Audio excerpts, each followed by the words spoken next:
sa pamamagitan ng ritual ng pagpapakitang gilas.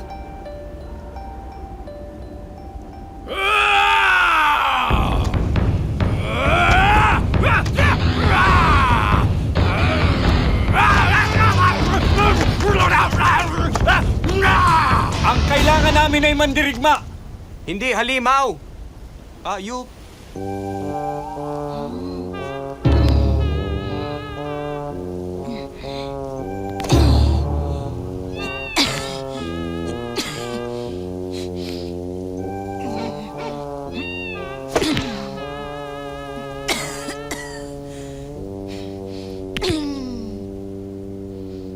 Ako si Bakako mula sa bayan ng Tambarangay.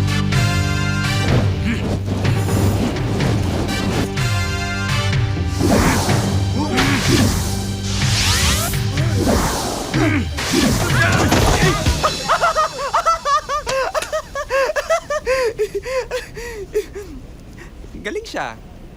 Hup! Ya! Hup! Ye! Ha! Hup! Ya! Hu! Ya! Hup!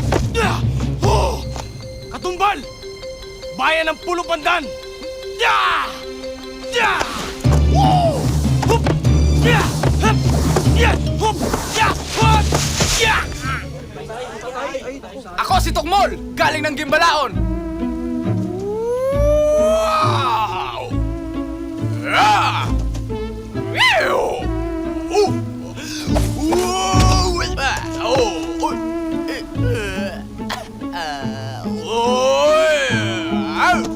Ako si Kalubay!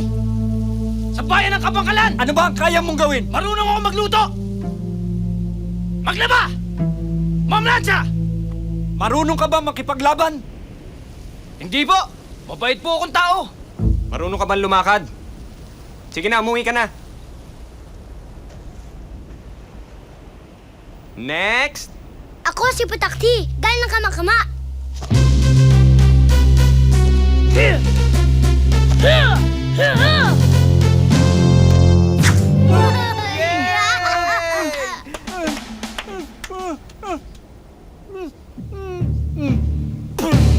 Tanggap ka na!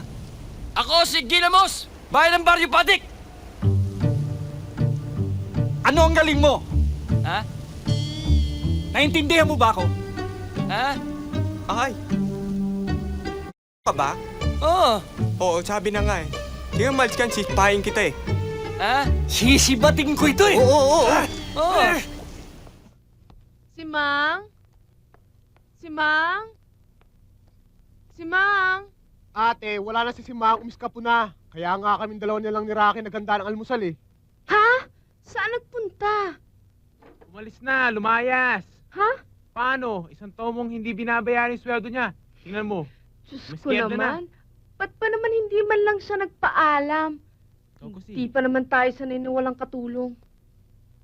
Katulong? Hayaan mo ate, magkakaroon tayo ng katulong. Ha? Oo. Katulong? Oh. I'm the katulong you're talking about. Okay. Sino naman to? Tingnan mo ate. Tanggapin mo natin, magaling yan. Tumigil ka nga dyan. Anong tanggapin? Okay. Ngayon pa lang natin yan nakita eh. Ngayon pa lang yan sumipot, parang kabuti. Tatanggapin na natin kaagad. Don't worry. I can be a good hardinero, tubero, kusinero, a planchador, a lavandero, a good driver, and a mechanic. And also a faith healer. You have a snake pit? Snake pit? Baka stiff neck ang ibig mong sabihin. Snake pit or stiff neck, the same. I will remove your neck. Ha? Aalisin mo leeg ko? I will remove the stiff from the neck. Up. Don't move. Put down your hand. Concentrate. Look at me.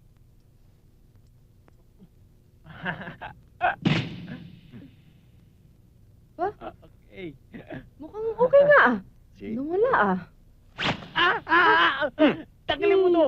Don't move. Don't move. Put down your hand.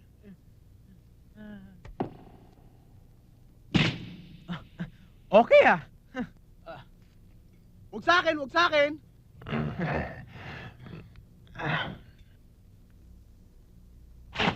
Aray. Ha? Yee! Sorry siya. For the meantime only. Teka, Di ba sabi mo mekaniko ka? Oo! Nakikita mo ba yung ventilador na yan? May trabaho ka na. No problem. Paandarin mo yan, ngayon din. Okay, don't worry. Approve ate. Bugoy! Bugoy! Asa ka? Andito ako, Clark. Bakit? Halika! Halika nga rito! Walang iya. May dala ka pang sasakyan ngayon, ah. Hindi sa amin yan. Hiniram lang namin yan eh. Nga pala, Cora, pizza ko. Si Bugoy. Visit. Hi. Ay, Dito. Tinanan mo yan, ano? Tinanan mo yan, ano? anong tinanan? Ikaw, huwag ka nga loloko-loko. Hindi ka na nahiya. Eto. Etong pera. Pumunta ka sa bayan, ha? Bumili ka na makakain natin. Tapos yan, may pintuan yan. Nasa likod. Pakabit mo. Pagasolinahan mo na rin. Bilisan mo! Ikaw na magkatay dito. Miss Cora, ipagluluto ko kayo ng adobong manok. Salamat.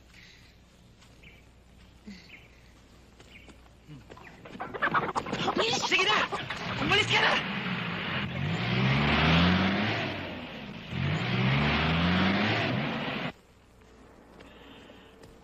Masarap yan. Kuya Clark, pinabibigay nga po pala to sa inyo ng kumpare niyo dyan sa kabila. Ganun ba? Dami ah. Sige, pasok mo na yan. Tapos mamaya, luluto natin. Sige po. Alam mo, dalawa lang naman ang dahilan kung bakit tayo nahabol ng mga killer eh. Una, alam nila na heredera ka. Baka... Tama. Napanood siguro nila yung interview ko sa TV. Oo, baka. Pangalawa, yung mga kamag-anak mo. Baka gusto ko nilang patayin para masoli nila yung kayamanan na mamanahin mo. Oo nga, no? Siyempre, pag mayaman ka na, marami nang nakakapansin sa'yo. Marami nang manliligaw. At hindi lang basta-basta manliligaw. Parang nakikita ko na ang habang pila ng mga iba't ibang sasakyan ng mga lalaking manliligaw sa'yo. Siyempre, pag marami ka nang manliligaw, makakapamili ka na. Ganun ba yun? Oo. Wow! Ikaw, anong pangarap mo sa buhay? Simple lang. One day, one eat. Minsan, one day, nothing. Mababaw lang naman ang kaligayahan ko eh. Mababa din ang pinag-aralan ko para mangarap ng mataas. Okay na sa akin yung tipong katulad mo. Tulad ko? Oo. Clark, totoo ba yan? Oo.